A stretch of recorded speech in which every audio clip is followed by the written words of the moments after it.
আসসালামু আলাইকুম স্যার। ওয়ালাইকুম আসসালাম। আমার নাম হলো S Randarne, deputy engineer, government of Maharashtra, water supply department. আমি একজন অমুসলিম, নন মুসলিম। আমার প্রশ্নটা হলো যে আমাদের এই পৃথিবীতে কেন এত ধর্ম সৃষ্টি হয়েছে? আমাদের চারপাশে এত বেশি ধর্ম কেন? এখানে একটা সেন্টেন্স লেখা আছে পিস টিভি লোগোর নিচে, যে পিস টিভি মানবতার সমাধান। এখানে আমার মতামত হলো এই, যে শান্তির জন্য জ্ঞান আর বিজ্ঞতার প্রয়োজন। ধন্যবাদ। ভাই একটা প্রশ্ন করলেন যে পৃথিবীতে এত ধর্ম কেন, এটা প্রথম প্রশ্ন। আর তারপর একটা মন্তব্য করলেন যে শান্তি মানবতার সমাধান, এটা পিস টিভির স্লোগান। শান্তির জন্য প্রয়োজন জ্ঞান আর বিজ্ঞতা। আমি আপনার সঙ্গে একমত। আপনার প্রশ্নের প্রথম অংশটা নিয়ে যদি বলি যে পৃথিবীতে কেন এত বেশি ধর্ম, আমাদের বুঝতে হবে যে সর্বশক্তিমান ঈশ্বর আমাদের স্রষ্টা আল্লাহ সুবহানাহু ওয়া তাআলা পাঠিয়েছেন মাত্র একটা ধর্ম।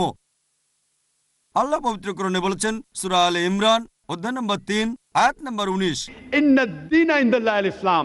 একমাত্র ধর্ম, একমাত্র জীবন দর্শন যেটা আল্লাহ তাআলার গ্রহণযোগ্য, সেটা আল্লাহ তাআলার কাছে আত্মসমর্পণ করা।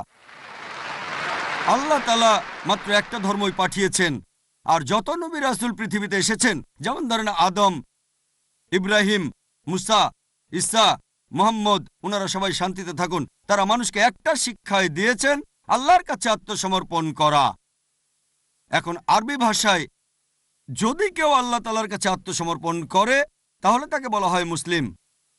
আর ইসলাম, এই আরবি শব্দটার মূল আরবি শব্দটা হচ্ছে সালাম, যার মানে শান্তি।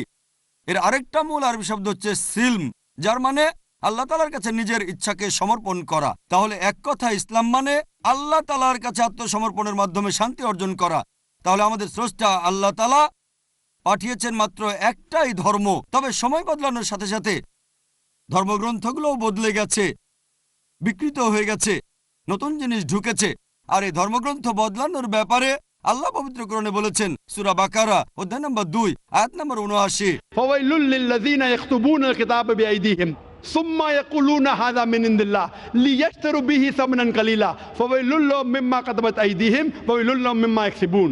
দুর্ভোগ তাদের যারা নিজ হাতে কিতাব রচনা করে আর বলে এটা আল্লাহর নিকট হতে। তারা এটা বলে তুচ্ছ মূল্য প্রাপ্তির জন্য। তাদের রচনার জন্য শাস্তি তাদের, যা উপার্জন করে সেজন্য শাস্তি তাদের। আল্লাহ তাআলা পাঠিয়েছেন অনেক আসমানি কিতাব, অনেক ইনস্ট্রাকশন ম্যানুয়াল। সময় বদলানোর সাথে সাথে এই ইনস্ট্রাকশন ম্যানুয়াল, আল্লাহর এই আসমানি কিতাব বদলে গেছে। যখন কোনো কিতাব বিকৃত হয়ে গেছে, আল্লাহ নতুন রাসূল পাঠিয়েছেন আর নতুন কিতাব। এইভাবে অনেক দিন চলেছে। তারপর আল্লাহ পাঠালেন সর্বশেষ ও চূড়ান্ত নবী মুহাম্মদ সাল্লাল্লাহু আলাইহি সাল্লামকে, আর সর্বশেষ ও চূড়ান্ত আসমানি কিতাব কোরআন নাজিল করলেন। এর আগে যেসব নবী রাসূল এসেছিলেন, আমাদের প্রিয় নবী মুহাম্মদ সাল্লাল্লাহু আলাইহি সাল্লাম বলেছেন যে আল্লাহ তাআলা এই পৃথিবীতে 1,24,000 নবী রাসূল পাঠিয়েছেন। পবিত্র কোরআনে মাত্র 25 জনের নাম বলা হয়েছে, অন্যদের নাম আমরা জানি না। হতে পারে একজন প্রশ্ন করেছিল, আপনি কি মনে করেন, একজন হিন্দু আমাকে এই প্রশ্নটা করেছিল, আপনি কি রামকে আল্লাহর রাসূল বলে মানেন, অথবা শ্রীকৃষ্ণকে কি আল্লাহর রাসূল বলে আপনি মানেন? আমি বলবো, যেহেতু নামটা কোরআন হাদিসে উল্লেখ করা নেই, আমি জানি না।